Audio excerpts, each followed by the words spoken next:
Wu Xintiang répare des chaussures dans son magasin de cordonnerie sur la rue Yuyuan depuis plus de 20 ans.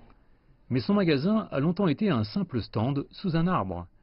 C'est en février dernier qu'il a bénéficié d'une aide du gouvernement pour déménager son petit commerce à l'intérieur, où il dispose maintenant de meilleures lumières, d'une jolie décoration et de davantage de clients.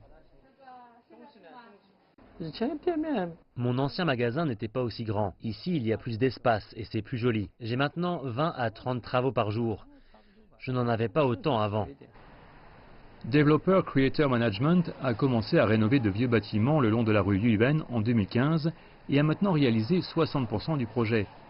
Les vieux bâtiments accueillent aujourd'hui plus d'une trentaine de nouveaux magasins, mais avec leur propre atmosphère. Des galeries, des librairies, des cafés et des boutiques spécialisées. Ils attirent beaucoup les touristes. Nous avons des magasins d'art et des magasins de services pour les habitants du quartier. Les reportages des médias nous ont amené beaucoup de touristes d'autres villes et même d'autres pays. Nous avons plus de visiteurs qu'avant.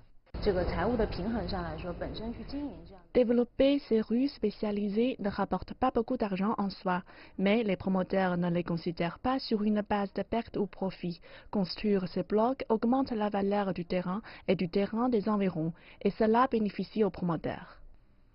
Selon la commission du commerce de Shanghai, la métropole compte maintenant 67 de ces zones commerciales spéciales et projette de préserver de manière permanente l'allure de 64 autres vieilles rues. Au total, cela concerne plus de 9000 boutiques.